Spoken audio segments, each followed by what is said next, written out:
नमस्कार दोस्तों, स्वागत है आप सभी का मेरे नए व्लॉग में। मैं अभी हाल ही में पवित्र रुद्रनाथ टेम्पल की कठिन और रोमांचक यात्रा करके वापस आई हूँ। ये यात्रा सिर्फ एक सफर नहीं बल्कि एक आध्यात्मिक अनुभव है, जहाँ हर कदम पर प्रकृति और भक्ति का अलग ही एहसास होता है। 2026 में मंदिर का कपाट 18 मई को खुलने वाला है और हर साल की तरह हजारों भक्त इस पवित्र दर्शन के लिए यहाँ आते हैं। लेकिन मेरी यात्रा की सबसे खास बात ये रही है कि मैं बिल्कुल कपाट बंद होने से कुछ दिन पहले यहाँ पहुँच पाई और शांति से दर्शन करने का मौका मिला। इस कठिन ट्रेक, खूबसूरत पहाड़ों और भक्ति से भरे इस सफर को मैं आपके साथ शेयर करने वाली हूँ। तो चलिए बिना देरी किए शुरू करते हैं आज के ये अद्भुत सफर। हर हर महादेव।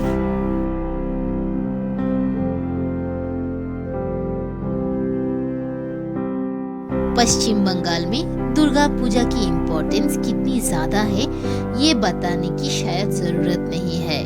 जब हम सुबह सुबह निकले तब भी कोलकाता के चारों तरफ हजारों पंडाल सजे हुए थे।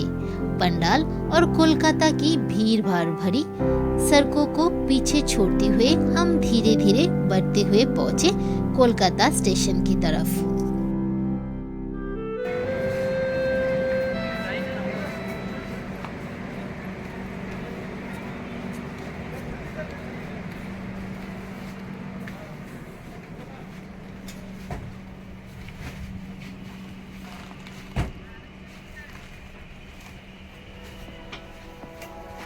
फिर वहां से हम अपने ट्रेन में सवार हो गए। लगभग 25 घंटे का लंबा सफर तय करने के बाद आखिरकार हम पहुंचे नजीबाबाद स्टेशन। उसके बाद वहां से हमने बस ली ऋषिकेश के लिए।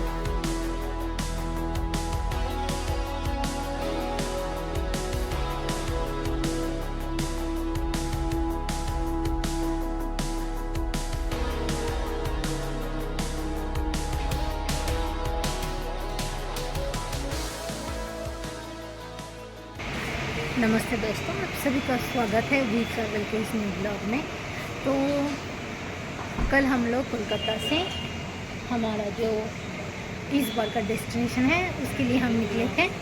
तो हम इस बार हम जाएंगे रुद्रनाथ।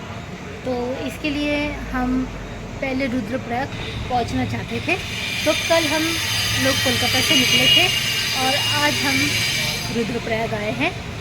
और इस ट्रिप पे हम बहुत सारी जगह पे जाएंगे, एक्सप्लोर करेंगे, सब जगह हम आपको दिखाएंगे। और अभी हम हैं रुद्रप्रयाग में और मैं रुकी हूँ एकदम जो बस अड्डा है और जो गाड़ी का अड्डा है वहाँ पे एकदम मेरे नीचे से ही जितने भी सारे जो गाड़ियाँ निकलती हैं मेरे नीचे से निकलती है। और सोनप्रयाग, चमोली, चोपता जो भी जहाँ कभी गाड़ी चाहिए होता है वो इसी मोड़ से छूटता है। तो कल हम जाने वाले हैं हमारे एक नए डेस्टिनेशन के लिए। आज हम बहुत ट्रैवल किए। तो सुबह हम ऋषिकेश से जो रुद्रप्रयाग के लिए जो गाड़ी थी उसमें चले थे, लेकिन वो गाड़ी रुद्रप्रयाग तक नहीं आया। वो हमें श्रीनगर बोल के एक जगह है वहाँ तक लाए थे। उसके बाद हमें फिर से गाड़ी करना पड़ा यहाँ के लिए, मतलब रुद्रप्रयाग के लिए, श्रीनगर से रुद्रप्रयाग के लिए। फिर से हमने एक अलग सी कैब की और यहाँ पहुँचे। और कल हम जाने वाले हैं त्रिजुगी नारायण मंदिर। तो कल सुबह हम हमारा जर्नी स्टार्ट करेंगे। अभी बहुत रात हो गया है, रात के 9:30 बज गए हैं, इसलिए यहाँ दुकान भी बंद है। और मेरे पीछे और एक जगह है वहाँ पे शादी हो रही है। तो अभी आज का जो डेट है इस डेट पे यहाँ पे बहुत शादियाँ हो रही है, तो इसलिए रास्ता बहुत जाम है। और कल हम फिर से यहाँ से जाएंगे त्रिजुगीनारायण। Good night. जब हम आए थे तब एकदम सब कुछ सूखा था,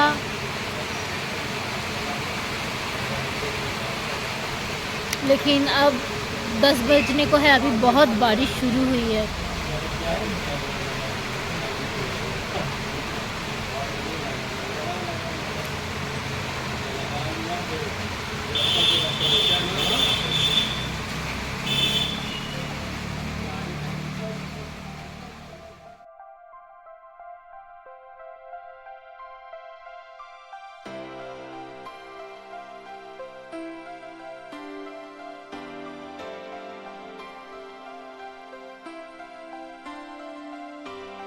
रुद्रप्रयाग से त्रिजुगीनारायण टेम्पल आने जाने का मिलाकर लगभग 10 से 11 घंटे का समय लगता है। इसलिए हम अगले दिन बहुत सुबह सुबह एक गाड़ी में बैठकर मंदिर के तरफ निकल पड़े।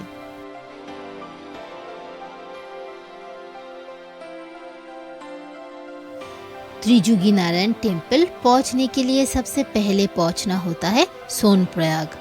यहाँ तक का सफ़र लगभग 4 घंटे का होता है। उसके बाद एक छोटी गाड़ी लेकर मंदिर तक पहुँचना पड़ता है। ये वही सोनप्रयाग है जहाँ से केदारनाथ टेम्पल की यात्रा शुरू होती है। हाँ, इसी रास्ते से हम 2022 में बाबा केदारनाथ के दर्शन के लिए गए थे, लेकिन इस बार हमारा डेस्टिनेशन है त्रिजुगीनारायण मंदिर।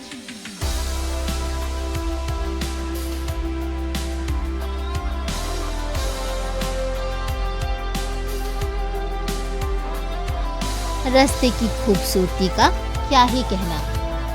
अनेक मोड़ और पहाड़ों के बीच से गुजरते हुए ये सफर होता है।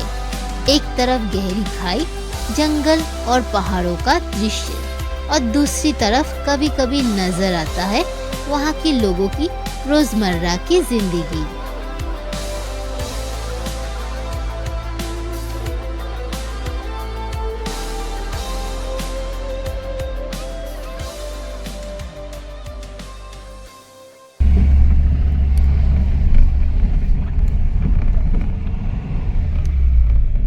खैर, सोनप्रयाग पहुंचने के बाद हमने एक छोटी गाड़ी ली और संकरी पहाड़ी रास्तों पर निकल पड़े त्रिजुगीनारायण टेम्पल की तरफ। रास्ते की दूरी ज़्यादा नहीं है, लेकिन सड़क बहुत ही संकरी होने की वजह से लगभग 40 से 45 मिनट का समय लग ही जाता है।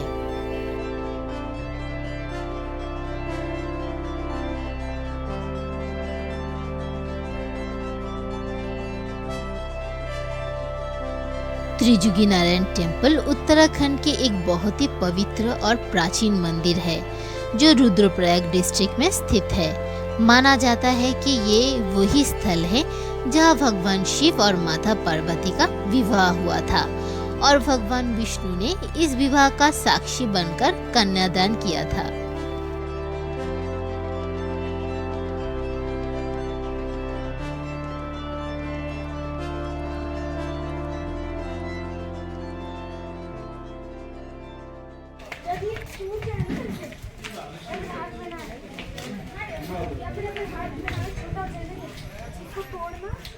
यूनिकॉर्न निकालना और ले लेना और टेस्ट कर दिया नोटबुक पे नहीं।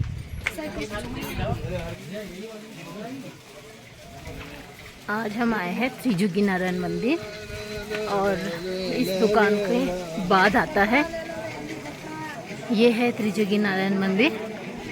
और यहाँ पे एक सभी जोड़े यहाँ पे शादी करते हैं, तो यहाँ पे इस जोड़े का आज शादी हो रही है।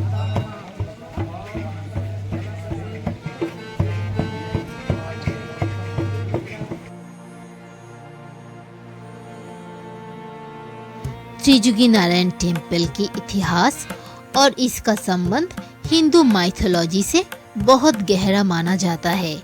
पुराणों के अनुसार यही वही पवित्र स्थल है जहाँ भगवान शिव और माता पार्वती का दिव्य विवाह संपन्न हुआ था। इस विवाह में विष्णु ने माता पार्वती का भाई के रूप में कन्यादान किया था और सभी देवता इस शुभ अवसर का साक्षी बने थे।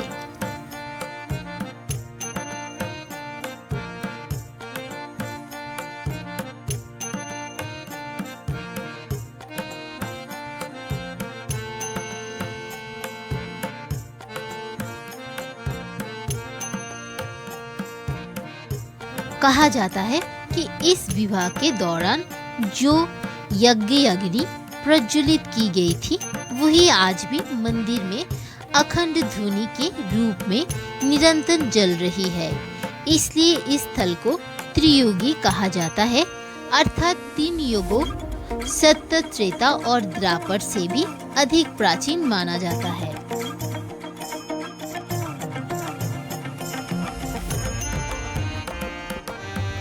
कि विवाह के दिन भगवान शिव एक अजीब और अद्भुत बारात लेकर आए, जिनमें देवता के साथ साथ भूत, प्रेत और गणेश भी शामिल थे।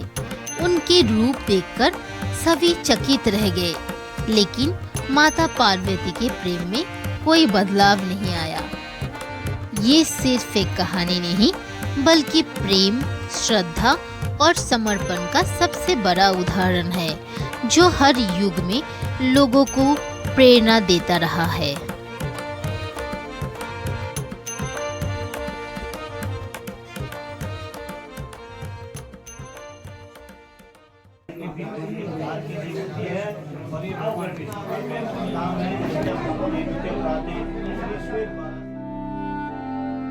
इस मंदिर का वर्णन कई प्राचीन ग्रंथों में मिलता है, जिसमें शिव पुराण और अन्य धार्मिक साहित्य भी शामिल है।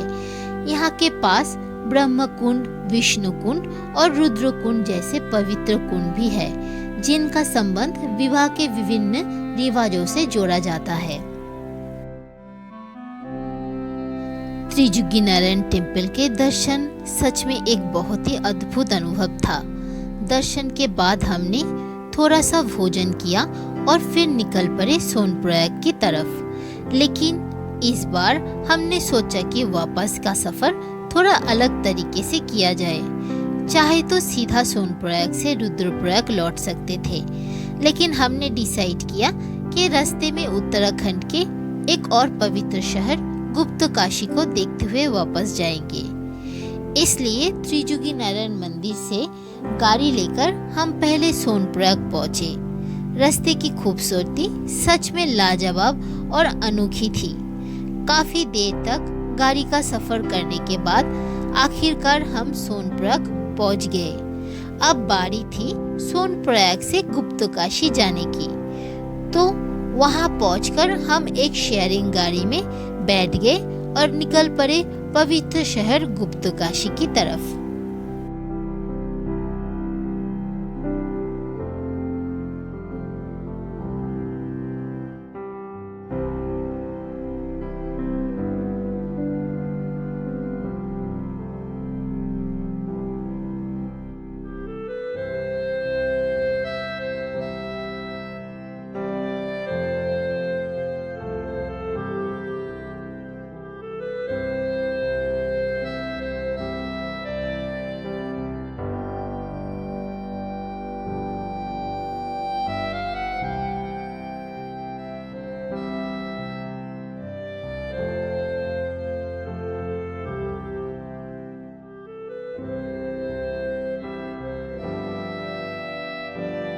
तो दोस्तों, इस ब्लॉग में बस इतना ही। नेक्स्ट ब्लॉग में हम आपको दिखाएंगे गुप्तकाशी के प्राचीन मंदिर और दर्शन करवाएंगे रुद्रप्रयाग संगम की। तो तब तक के लिए अलविदा, और चैनल में नए हो तो सब्सक्राइब जरूर करना।